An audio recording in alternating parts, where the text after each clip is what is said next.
அனைவருக்கும் இனிய பொங்கல் திருநாள் நல்வாழ்த்துக்கள்.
ஞாயிற்றுக்கிழமை போகி பண்டிகை. இப்போ பார்த்திங்கன்னா சாமிக்கிட்ட நம்ம ஃபஸ்ட்டு காப்பு கட்டிக்கலாம்.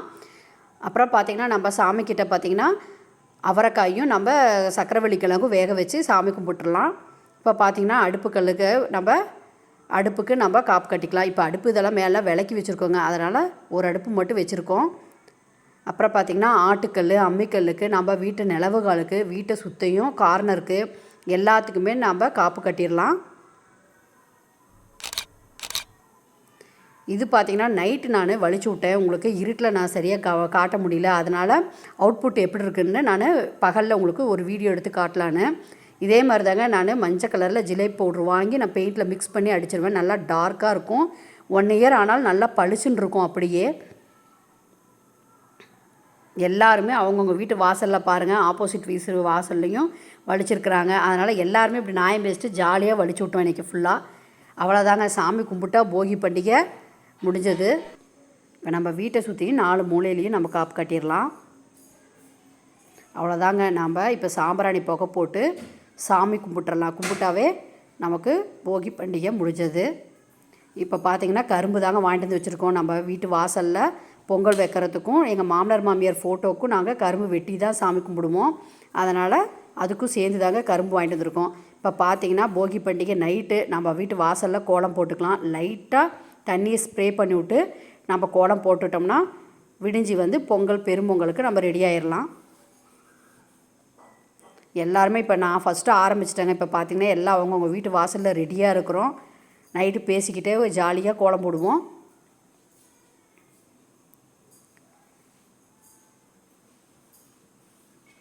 அவ்வளோதான், ஸ்டார்ட் பண்ணியாச்சு.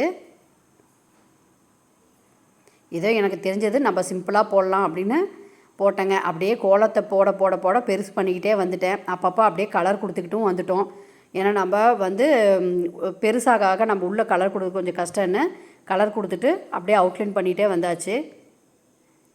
இப்போ பார்த்திங்கன்னா அதுக்கு மேலே கொஞ்சம் கோலத்தை பெருசு பண்ணலாம் அப்படின்னு சொல்லி தான் அதுக்கு பூக்கு மேலே ஒவ்வொரு புள்ளி வைக்கலான்ட்டு. ஆனால் ரவுண்டு பெருசு வரப்போ பார்த்திங்கன்னா ரவுண்டு கரெக்டாக சேஃப் நம்ம கரெக்டாக வராது. அப்படிங்கிறதுனால நான் கோலப்படி கவர் இருந்துச்சுங்க, அந்த கவரை வச்சு மடித்து அப்படியே மெஷர்மெண்ட்டுக்கோசரம் ஒவ்வொரு புள்ளி வச்சு நம்ம புள்ளி வச்சுக்கிட்டேன். நான் புள்ளி வச்சு அதுக்கு மேலேயே ரவுண்ட் பண்ணியாச்சு. ரவுண்ட் பண்ணி கோலம் ஃபினிஷ் பண்ணியாச்சு. இப்போ பார்த்திங்கன்னா கோலம் போட்டுகிட்டே இருக்கிறப்போ ஃபோன் வந்துருச்சுங்க. இந்த மாதிரி எங்களுக்கு பெரிய காரியம் ஆகிடுச்சு, பங்காளி வீட்டில் யாரும் சாமி கும்பிடக்கூடாதுன்னு. அதனால் ஸ்டாப் பண்ணிட்டோம். அம்மா இருந்தாலும் அந்த பக்கம் வாசலில் பார்த்திங்கன்னா பானை போட்டு வரைஞ்சாங்க. இப்போ பார்த்திங்கன்னா அவர் எங்கள் வீட்டுக்காரு பெரிய காரியத்துக்கு கிளம்பிட்டாருங்க.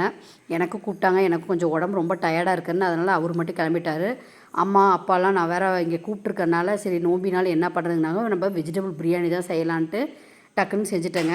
அவரும் வரத்துக்கு நைட் ஆகும், அதனால் நம்ம வெஜிடபிள் பிரியாணி தான் செய்ய போகிறோம். பொன்னி குரண அரிசியில் தாங்க செஞ்சுருக்கேன். ரொம்பவே டேஸ்ட்டாக இருக்கும், சூப்பராக இருக்கும். நம்ம ஆல்ரெடி ஏற்கனவே தக்காளி சாதம் செஞ்சுருக்கோம். பார்த்திங்கன்னா அது ரொம்பவே டேஸ்ட்டாக இருக்கும். நம்மளோட சேனலில் நான் டிஸ்கிரிப்ஷனில் கொடுக்குறேன், கண்டிப்பாக நீங்கள் போய் செக் பண்ணி பாருங்கள். பச்சை பட்டாணி தாங்க ஊற வச்சு நம்ம குக்கரில் வேக வச்சு எடுத்துக்கலாம், ஒரு 4 விசில் விட்டு. பார்த்திங்கன்னா மெயினாக நம்ம மசாலா தான் அரைக்க போகிறோம். அதுக்கு பார்த்திங்கன்னா பட்டை, இப்போ நான் பார்த்தா 1 கிலோ ரைஸ் போடுறேன், அதனால் ஒரு 3 பட்டை இந்த பவுட்ரு பண்ணி போட்டுக்கலாம். சோம்பு கொஞ்சம்,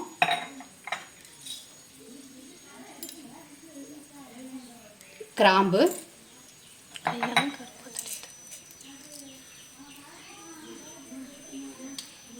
ஏலக்காய் பார்த்திங்கன்னா ஒரு 3 ஏலக்காய் போட்டுக்கலாம். இப்போ இதை நம்ம நல்லா ஃபைனாக பவுடராக அரைச்சி எடுத்துகிட்டு வந்துடலாம். ஒரு 150 கிராமு இஞ்சி போட்டுக்கிறேன். நம்ம மட்டன் பிரியாணி சிக்கன் பிரியாணினா இஞ்சி வந்து அதிகமாக தேவைப்படும். இது வந்து காய் பிரியாணிங்கிறதுனால நம்ம இஞ்சி கம்மியாக தான் போட்டிருக்கோம். பூண்டு போட்டுக்கலாம். நான் தோலோடு தான் அரைக்கிறேன். நல்லா ஃபைனாக அரைச்சிக்கோங்க நைஸாக. இப்போ நம்ம இது வந்து ஃபைன் பவுடராக அரைச்சி வச்சுட்டோம். தாளிப்புக்கு அதே மாதிரி 3 பட்டை, ஒரு 5 கிராம்பு, சோம்பு கொஞ்சம் எடுத்துக்கிட்டோம். பிரியாணி சாமானை போட்டுக்கலாம். கல்பாசி, பிரிஞ்சி இலை, அனாஸ் பூ 2 போட்டுக்கலாம். பன்னீர் ரோஸுங்க நம்ம கொஞ்சம் தாளிப்பு போட்டுக்கலாம். இந்த பன்னீர் ரோஸ் ஆட் பண்ணிங்கன்னா நல்ல மனமாக இருக்கும். பிரியாணி ஊற்றிக்கிட்டோம். நல்லா எண்ணெய் காஞ்சிருச்சு. இப்போ நம்ம மசாலாவை ஆட் பண்ணிக்கலாம். இந்த பிரியாணிக்கு நம்ம எடுத்து வச்ச பட்டை, கிராம்பு, சோம்பெல்லாம் ஆட் பண்ணிக்கலாம். இப்போ பெரிய வெங்காயம் போட்டுக்கலாம். பெரிய வெங்காயம் பார்த்திங்கன்னா நல்லா ப்ரௌனிஷாக நல்லா வணக்கிருக்கணும்.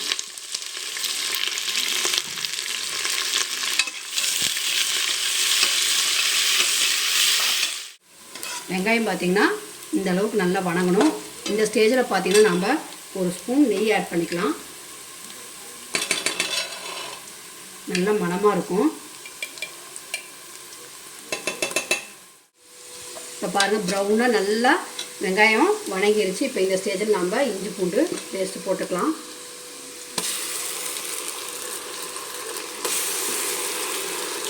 இப்போ இந்த ஸ்டேஜில் கொத்தமல்லி ஒரு கைப்பிடி, ஒரு கைப்பிடியிலேயே பார்த்தீங்கன்னா நான் கொஞ்சம் எடுத்து வச்சுட்டேன். புதினா ஒரு கைப்பிடி. இந்த அளவுக்கு நம்ம கொத்தமல்லியை எடுத்து வச்சுக்கணும். நம்ம ஃபைனலாக மேலே போட்டு மூடி வச்சுக்கலாம். அப்போ தான் நல்லா மணமாக இருக்கும். இப்போ இதையும் நல்லா வணக்கிக்கலாம். இஞ்சி பூண்டு பேஸ்ட்டு நல்லா வணங்கிடுச்சு. பாருங்கள் எண்ணெய் நல்லா பிரிஞ்சு வருது. இந்த ஸ்டேஜில் நம்ம தக்காளி ஆட் பண்ணிக்கலாம். ஒரு 3 தக்காளி நல்லா பெரிய தக்காளியாக ஆட் பண்ணியிருக்கேன். வணங்குறதுக்கு நம்ம உப்பு கொஞ்சம் ஆட் பண்ணிக்கலாம். அப்போ தான் நல்லா தக்காளி நல்லா ஃபைனாக நல்லா வணங்கும். தக்காளி வணங்கிட்டுருக்கு. இப்போ நம்ம இந்த ஸ்டேஜில் பார்த்திங்கன்னா பீன்ஸு ஒரு 1/4 கிலோ பீன்ஸ் போட்டுக்கலாம். கேரட்டு ஒரு 1/4 கிலோ போட்டுக்கோங்க. இப்போ இதுவும் நல்லா அந்த எண்ணெயிலே வணங்கணும். நல்லா வணங்கி எண்ணெய் வந்து நல்லா பிரிஞ்சு வரணுங்க. அந்த அளவுக்கு நல்லா வணக்கணும். எவ்வளோக்கு எவ்வளோ நம்ம பொறுமையாக நல்லா வணக்கி செய்கிறோமோ அந்த அளவுக்கு பிரியாணி ரொம்பவே நல்லா டேஸ்ட்டாக இருக்கும். இப்போ இந்த ஸ்டேஜில் பார்த்திங்கன்னா இந்த அளவுக்கு நல்லா வணங்கி எண்ணெய் பாருங்கள் சைடில் எப்படி பிரிஞ்சு வந்திருக்கு.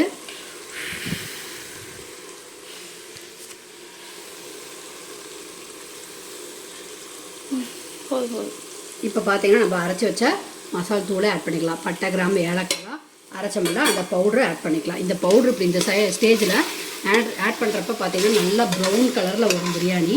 அதுக்கு தான் நம்ம இப்படி ஆட் பண்ணணும். இன்னும் நம்ம மசாலா எதுவும் ஆட் பண்ணலை. காரத்துக்கு தகுந்த வரமிளகாத்தூள். இப்போ இது நல்லா வணங்கணும். வணங்கினதுக்கப்புறம் தான் நம்ம வரமிளகாத்தூள் தான் ஆட் பண்ண போகிறோம். 2 ஸ்பூன் வரமிளகாத்தூள் போட்டிருக்கேன். ஒரு 1/2 டீஸ்பூன் மட்டும் ஆட் பண்ணியிருக்கேன். கொஞ்சமாக ஒரு 1/4 டீஸ்பூன் பார்த்திங்கன்னா ஒரு ஃப்ளேவருக்கு தான் கொத்தமல்லி தூள், மஞ்சத்தூள் ஒரு 1/2 டீஸ்பூன். இப்போ இது எல்லாத்தையும் நல்லா வணங்கணும். இப்போ நம்ம மீல் மேக்கரை ஆட் பண்ணிக்கலாம். நல்லா அந்த மசாலாவோட மீல் மேக்கரை ஆட் பண்ணிங்கன்னா அந்த கிரேவி வந்து நல்லா மீல் மேக்கரில் இறங்கும். இந்த அளவுக்கு நல்லா வணக்கிக்கலாம். வணக்கிட்டு ஒரு 10 நிமிஷம் அப்படியே இருக்கட்டுங்க. அப்போ தான் நல்லா மீல் மேக்கரில் அந்த காரம், உப்பு எல்லாம் நல்லா இறங்கும். நம்ம பச்சை பட்டாணியை ஆட் பண்ணிக்கலாம். அது எல்லாமே நல்லா வணங்கி நல்லா ஒரு கிரேவி மாதிரி வந்துடுச்சு. இப்போ இந்த ஸ்டேஜில் பார்த்திங்கன்னா நம்ம தண்ணி ஆட் பண்ணிக்கலாம். இப்போ பார்த்தீங்கன்னா 1 டம்ளருக்கு 2 டம்ளர் தண்ணி ஊற்றிக்கணும். என்னென்னு பார்த்தீங்கன்னா நம்ம பொன்னி குருணை அரிசியில் தான் இன்றைக்கி பிரியாணி செய்ய போகிறோம். ரொம்பவே சூப்பராக இருக்கும். நான் டிமார்ட்டில் தாங்க வாங்கிட்டு வந்தேன். நான் எதுக்கு அது அடிக்கடி வாங்கிட்டு வருவேன் அப்படின்னா லெமன் ரைஸ்க்கு புளி சாதத்துக்குலாம் ரொம்பவே சூப்பராக இருக்கும் அந்த ரைஸு. அதனால் நான் வெஜிடபிள் பிரியாணி இப்போ அதில் தான் செய்ய போகிறேன். ஆல்ரெடி பார்த்திங்கன்னா நம்ம தக்காளி சாதமும் நம்ம பொன்னி புறணையில் செஞ்சு போட்டிருக்கோம். கண்டிப்பாக நீங்கள் போய் செக் பண்ணி பாருங்கள். அதோட லிங்க் வந்து நான் கீழே டிஸ்கிரிப்ஷனில் கொடுக்குறேன். கண்டிப்பாக நீங்கள் செக் பண்ணி பாருங்கள். இப்போ நம்ம தண்ணியை ஆட் பண்ணிக்கலாம். இது பார்த்திங்கன்னா பச்சை பட்டாணி வேக வச்ச தண்ணி.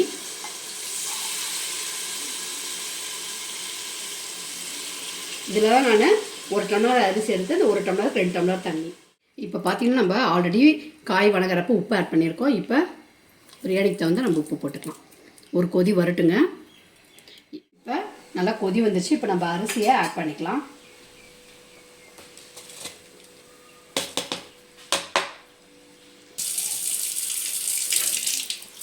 தண்ணியை நல்லா ட்ரை பண்ணி ஊற வச்சு நல்லா ட்ரை பண்ணிக்கிட்டேன்.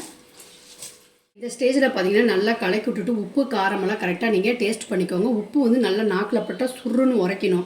அந்த அளவுக்கு இருந்தால் சாப்பாடுக்கு உப்பு கரெக்டான ஒரு பதம். அப்படி இல்லைன்னா 1 கிலோ அரிசிக்கு 1 கைப்பிடி உப்பு. ஆனால் ஒவ்வொரு கை வந்து பெருசாக இருக்கும், சின்னதாக இருக்கும். அதனால் அவங்களுக்கு அளவு தெரியாமல் எச்சு மிச்சாயிடும். அதனால் இந்த மாதிரி நீங்கள் செய்யுங்க. ரொம்ப மேலே ஒரு கொதி வந்தது. நம்ம புதினா கொத்தமல்லி தழையை மேலே தூவிட்டு கப்புன்னு மூடி வச்சிடலாம். ஒரே விசில் போதும். பலன்னு சூப்பரான பிரியாணி ரெடி ஆயிரும். பார்க்கலாம். இப்போ ஒரு கொதி வர ஆரம்பிச்சிருச்சு. இப்போ இந்த ஸ்டேஜில் நம்ம புதினா கொத்தமல்லி தழையை ஆட் பண்ணிக்கலாம்.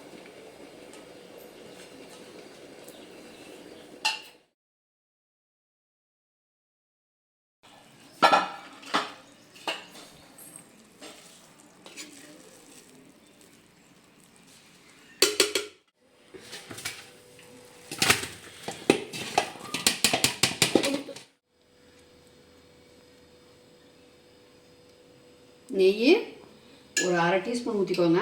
இந்த மாதிரி ஊற்றிங்கன்னா ரொம்பவே நல்லா டேஸ்ட்டாக மணமாக இருக்கும் பிரியாணி.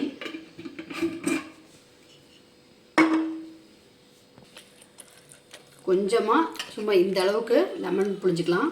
இந்த சூட்லேயே புழிஞ்சிக்கோங்க.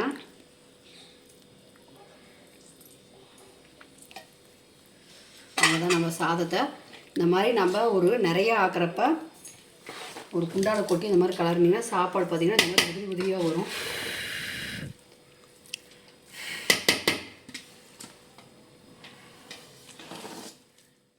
ரொம்பவே சூப்பரான டேஸ்டியாக நம்ம பிரியாணி ரெடி ஆகிடுச்சு.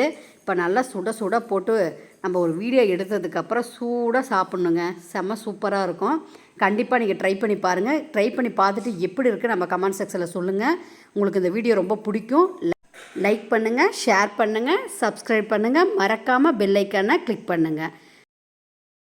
எல்லாத்துக்கும் பொங்கல் திருநாள் நல்வாழ்த்துக்கள். இதே மாதிரி உங்கள் பொங்கல் உங்கள் வீட்டில் எப்படி போச்சு நம்ம கமெண்ட் செக்ஷனில் கண்டிப்பாக சொல்லுங்கள். தேங்க்யூ.